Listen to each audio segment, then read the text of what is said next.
Welcome back to Goodnight, Lighthouse. I'm Miss Dorothy and I'm here to read you another story. And I've got a book tonight that I find so interesting. Do you remember not too long ago we were reading some books about Lyle the Crocodile? Do you remember those books? They were such good books. Well, I found this book and it's called The House on East 88th Street. The House on East 88th Street. And then I got to thinking, when we were reading the Lyle books, didn't they say Lyle lived in a house on the East 88th Street? They did. And then I looked and look, Lyle is in the book. This must be how Lyle got to his family, the family that he's living with that we've been reading about. I think this book tells us how Lyle got with his family. This is going to be a good book because I've always wondered how Lyle came to live with that family. Now we're going to find out. So you want to get into this Lyle the Crocodile book with Miss Dorothy? Good. I need you to sit up and listen up because here we go. The House on East 88th Street. Written by Bernard Waber. This is the house on East 88th Street. It is empty now, but it won't be for long. Strange sounds come from the house. Can you hear them? Listen. Swish, swash, splash, swoosh. Swish, swash, splash, swoosh. Ooh, those are strange sounds. It began one sunny morning when the citywide storage and moving company truck pulled up to the house on East 88th Street and unloaded the belongings of Mr. and Mrs. Joseph F. Primm and their young son Joshua. Oh, they're moving into the house. It was a trying day for everyone. Mrs. Primm just couldn't decide where to put the piano, and Mr. Primm's favorite pipe was accidentally packed away in one of dozens of cartons lying about. Swish, swash, splash, swoosh. Swish, swash, splash, swoosh. Loudly and clearly, the sounds now rumbled through the house. It's only a little thunder, Mrs. Primm assured everyone. When a citywide storage and moving man carried in their potted pistachio tree, everyone rejoiced. The truck was at last empty. The movers wished them well and hurried off to their next job for the day. Now I'm going to prepare our lunch, announced Mrs. Primm. But first I want to go upstairs and wash these grimy hands. Swish, swash, splash, swoosh. Swish, swash, splash, swoosh. A puzzled Mrs. Primm stopped to listen. By and by her ears directed her to the bathroom door. What can it be? She asked herself as she opened the door. What she saw made her slam it quickly shut.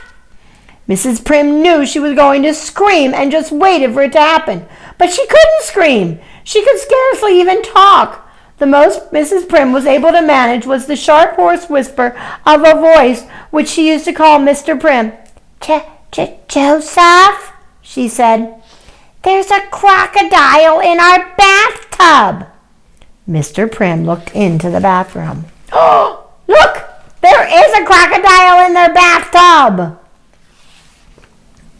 The next moment found them flying off in different directions. Help! Help! Mrs. Primm cried out as she struggled with a window stuck with fresh paint. Operator! Operator! Mr. Primm shouted into the telephone, and then he remembered that it was not yet connected. Joshua, who had heard everything, raced to the front door to be greeted there by an oddly dressed man who handed him a note. This will explain everything about the crocodile, said the man, leaving quietly but swiftly. Look, it's the note. Please be kind to my crocodile. He is the most gentle of creatures and would not do harm to a flea. He must have tender, loving care, for he is an artist and can perform many good tricks. Perhaps he will perform some for you. I shall return. Cordially, Hector P. Valentine. P.S. He will only eat Turkish caviar. P.P.S. His name is Lyle. Turkish caviar indeed, exclaimed Mrs. Primm. Oh, to think this could happen on East 88th Street. Whatever will we do with him? Suddenly, before anyone could think of a worthy answer, there was Lyle. And just as suddenly, he got hold of a ball that had been lying among Joshua's belongings and began to balance it on his nose. and roll it down the notches of his spine. Now he was walking on his front feet and taking flying leaps. He's trying to show them all the tricks he knows. Now he was twirling Joshua's hoop, doing it so expertly that the Primms just had to clap their hands and laugh. Lyle bowed appreciatively. He had won his way into their hearts and into their new home. "Every home should have a crocodile," said Mrs. Primm one day. "Lyle is one of the family now. He loves helping out with chores. He won't allow anyone else to carry out old newspapers or take in the milk." Wow, he's becoming such a great helper in the family. "He folds towels, feeds the bird, and when he sets the table, there is always a surprise.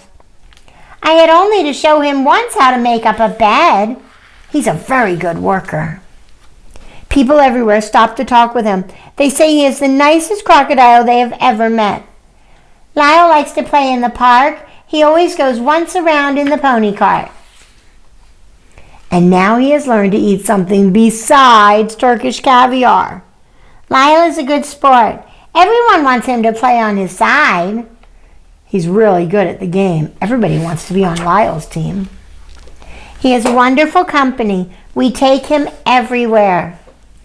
Just give him his Turkish caviar and his bed of warm water, and he is as happy as a bird. One day, a brass band paraded past the house on East 88th Street. The Primm family rushed to the window to watch. They called for Lyle, but there was no answer. "Where's Lyle?" "Look," someone pointed out. "It's Lyle. He's in the parade." There was Lyle doing his specialty of somersault, flying leaps, walking on front feet, and taking bows, just as he did the first day they laid eyes on him. The people watching cheered him on while Lyle smiled back at them and blew kisses. A photographer was on hand to take pictures. Lyle's entertaining everybody who came for the parade. The next day, Lyle was famous. The telephone rang continually and bundles of mail were dropped by the door. One letter was from someone Lyle knew particularly well. Mr. Primm read it. "Just a few words to say. I shall return. Cordially, Hector B. Valentine. P.S. Very soon. P.P.S. To fetch my crocodile." Oh no, he's coming to get Lyle. Several days later, Mrs. Primm and Lyle were in the kitchen shelling peas when they heard a knocking at the door. It was Hector P. Valentine, star of stage and screen. "I have come for Lyle," announced Signor Valentine. "You can't have Lyle," cried Mrs. Primm. "He is very happy living here, and we love him dearly." "Lyle must be returned to me," insisted Signor Valentine. "Was it not I who raised him from a young crocodilehood? Was it not I who taught him his bag of tricks? We have appeared together on stages the world over." "But why then did you leave him alone in a strange house?" asked Mrs. Primm. "Because," answered Signor Valentine, "I can no longer afford to pay for his Turkish caviar. But now Lyle is famous and we shall be very rich." Mrs. Primm was saddened, but she knew Lyle properly belonged to Signor Valentine, and she had to let him go. It was a tearful parting for everyone. Oh no, everyone's crying. Nobody wants Lyle to leave. Signor Valentine had big plans for Lyle. They were to travel far and wide, stay in many hotels, where sometimes the tubs were too big and other times too small or too crowded. Lyle likes to take his baths alone. Signor Valentine did what he could to coax a smile from Lyle. He tried making funny faces at him. He stood on his head. He tickled his toes and told him uproarious stories that in happier days would have had Lyle doubled over with laughing. But Lyle could not laugh, nor could he make people laugh. He made them cry instead. One night in Paris, he made an entire audience cry. The theater manager was furious and ordered them off his stage. Lyle just can't perform and be funny. He misses his family. Meanwhile, at the house on East 88th Street, Mrs. Primm went about her work without her usual bright smile, and deep sighs could be heard coming from behind the newspaper Mr. Primm was reading. Every morning, Joshua anxiously awaited the arrival of the mailman in hope of receiving word from Lyle. One morning, a letter did come. He knew the handwriting very well. Just a few words to say. We shall return. Cordially, Hector P. Valentine, former star of stage and screen. I am sick of crocodiles, PPS, and the tears of crocodiles. Not too many days after, the Primms were delighted to find Hector P. Valentine and Lyle at their door. Here, take him back, said Signor Valentine. He is no good. He will never make anyone laugh again. But Signor Valentine was very much mistaken. Everyone laughed and laughed and laughed, and in the end, so did Signor Valentine. So now, if you should possibly happen to be walking past the house on East 88th Street, and if you should happen to hear the sounds that go swish, swash, splash, swoosh, swish, swash, flash, swoosh, don't be surprised. It's only Lyle the Crocodile. Wow, what an interesting story. Now we know how Lyle met his family. They moved into that house and they did not know there was a crocodile there. And when they found him at first, they were like, we can't have a crocodile. But then they realized how much fun Lyle is and how nice he is. And they started to love him and wanted him to stay with them. But then the man came to take him back. Oh, and everybody was sad. So sad that the man said, nope, Lyle needs to go home to his family.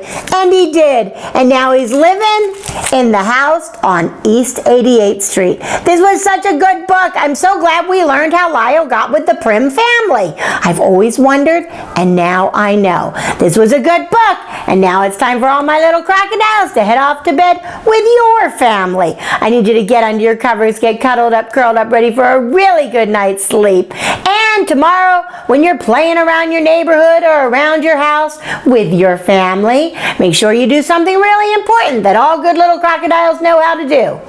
Obey and obey right away. And then come back and see Miss Dorothy. I'm going to be sitting right here ready to read another book to you. Bye! Thanks for reading with Miss Dorothy. I hope you enjoyed this book, and I hope you'll come back soon to read another. What's your favorite book? Drop Miss Dorothy a note and let me know. I'll go find it and I'll read it to you. Be sure to subscribe, like, and share. I'll see you soon.